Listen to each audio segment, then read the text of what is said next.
Hey y'all, Matt here from RetroOnly.com. Today I'm going to be doing a full review of the Afterglow wireless controller for the Nintendo Switch. If you have a Nintendo Switch and you're looking to get a brand new wireless controller, in this video I'm going to be covering Afterglow and whether you should buy this controller or not. I'll also be doing a full unboxing showing you exactly what you get in the box, how to connect it up to your Switch, and then my personal opinion of this controller as well. Before I hop into that, please be sure to hit the like button and then also subscribe to our channel, as it really does help us out a lot and also allows other people around the world find these videos and get the answers to their questions about the Nintendo Switch. So let's go ahead and hop into the unboxing of this Afterglow wireless controller for your Nintendo Switch.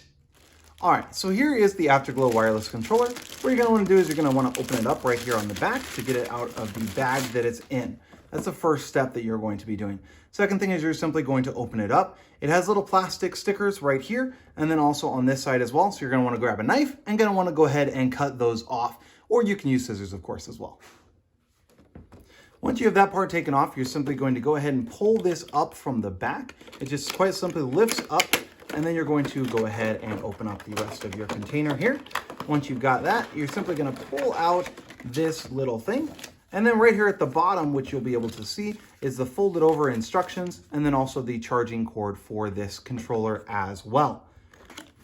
Now let's go ahead and open that up. And this is what the Afterglow controller actually looks like. As you can see, it's totally different from any other controller you've probably seen since it's see-through. So that is definitely something that's really interesting about this controller when compared to all of the other ones that are on the market. Being see-through like this, it can be a really cool and really interesting controller. Could be the talk of all of your friends if you choose to get this one as it's see-through. Now let's go ahead and connect it up to the Switch and I'll show you how to do that. All right, then what you need to do to sync this Afterglow controller to your Nintendo Switch, you need to actually open up the Switch. Get one of your other controllers, either your Joy-Cons or something else, and you're gonna come over here to Controllers, and then you're going to go to Change Grip Order. Once you get to this section, you're going to hold the sync button that is on the back of the Afterglow controller. The instructions say to hold this for about 2 to 3 seconds and then release.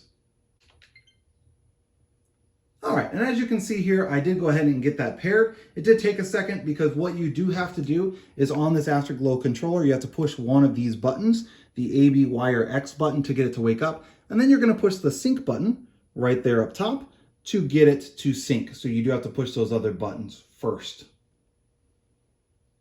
And then now that it is synced, we can go back and we can now play using this controller on the Nintendo Switch.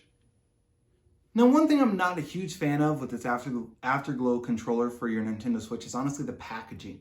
Now, I know that might seem a little bit nitpicky, but I'm not a fan of just this plastic flimsiness. And then I'm also not a fan of it just having a plastic bag wrapped around it. To me, it just looks kind of cheap and really degrades the experience of otherwise what an amazing controller this is. If I'm giving this as a present, I don't want it wrapped in a plastic bag. And that's how it came straight from Amazon. So I don't know if that's an Amazon thing, if that's an Afterglow thing, what exactly it was. But I'm not a huge fan of that part. That's where the bad things end about this Afterglow controller though. I love the instructions. They're extremely thorough, as you can see. They show you how to connect it up to your Switch. They show you how to do all the different things. Now here's the cool part of this Afterglow controller. Right here at the bottom, you have the different numbers, and as you can see, it's lit up green. Cool. This right here on the front is called the function button. And what you can do is hold that down and then push the little buttons, Z and L, and you can adjust the brightness. All right, so that's pretty cool. You got red and you can make it brighter or dimmer depending on what time of the day you're playing. If it's late at night, you can even shut it off if you choose to. And you can cycle through those by simply pushing the ZL or ZR buttons right here on the back. But that's not all. If you hold down that function button again and use the D-pad, you can then change the color.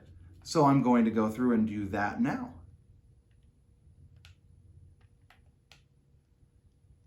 And you can either hold it down, and as you can see, we're now green. And then now we're cycling through to red, and now we're blue again, and now we're green, and you can just hold it down. You can also just continue to click it and change the color that way as well. And you can change to a purplish hue, a pinkish, blue, green, again, cycling all the way through. If when you're holding on the function button, you push the L or the R on the back, it just changes to that color there. All right, and just to change that back to what color it was, you just push the L or the R button again.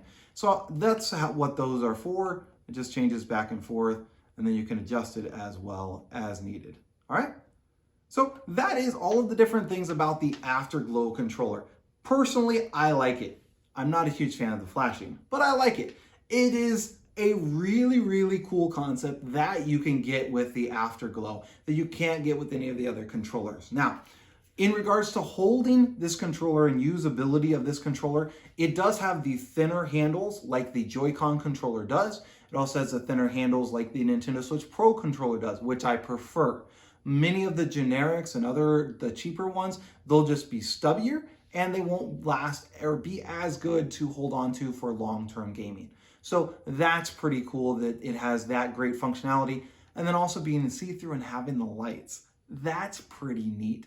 That's what makes this one of my favorite controllers that I've tested out for my Nintendo Switch, simply the different colors. Now, obviously, that's going to have an effect on battery life. So if you play with the colors as bright as possible, then you're going to have a shorter battery life for your controller. But no other controller even has those lights as an option. So having that available, that's pretty cool. I hope this review has been helpful to you. If you were looking to buy this, you can check out the link in the description below and find how much this controller is currently going for and get one for yourself. Also, if you check out this video right up here, you will see a head-to-head comparison of this controller with 4 other ones for the Nintendo Switch.